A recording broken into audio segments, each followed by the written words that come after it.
Hi, it's Kristen from the Together Act.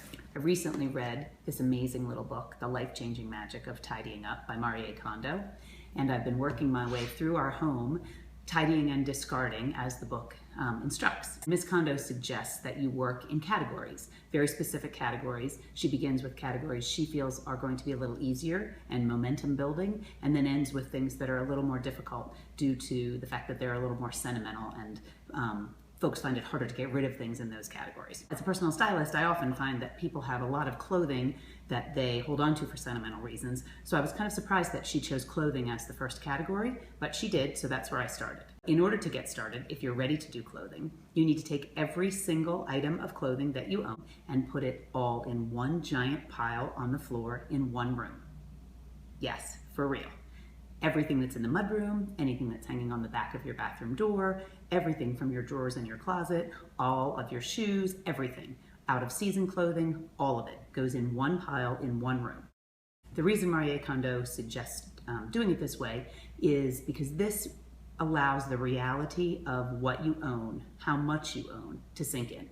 You're seeing all of your clothing in one place. After you have it all gathered in one place, make sure you have some big trash bags, and then you physically pick up and hold in your hands each piece of clothing one at a time.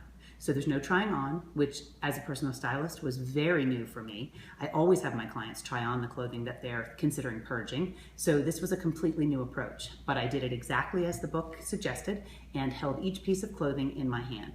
And then you ask yourself the question, does this spark joy? I was surprised how quickly and easily I got a read on each piece. There were maybe 5 or 6 pieces that I couldn't quite tell as I first held them, so I put them aside, and by the time I got through the pile, it was very clear that I was really ready to let those pieces go.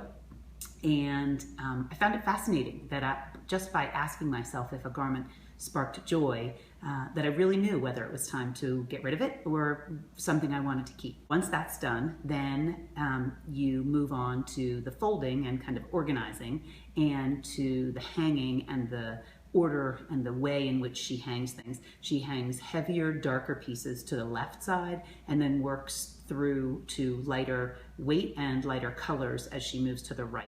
As a person whose background is retail, for me it was very easy that it seems like a little boutique in my closet, so I was fine with that. And then the drawers, the best way to organize the drawers I have found is to use any sort of container, a rectangular container that will fit inside the drawers, where the garments that you have now folded into little neat rectangles that stand on their edges can just stack one on top of the other. So when you open the drawer, you see the entire range of what's in the drawer, whether it's underwear, socks, t-shirts, tank tops, pajamas, whatever. It's all clearly visible and very easy to maintain and put back exactly the way you found it, because it's such a delight to open the drawer and see it so organized. So that's really clothing in a nutshell. Don't be surprised if it takes you a little while. She breaks down the clothing category into several different categories. I put my guidelines and the checklist down below in PDF form. If that makes it easier for you, feel free to grab that and follow along. But I hope that you have some really great results in discarding the things that no longer spark joy in your life. And I will be attacking paper next.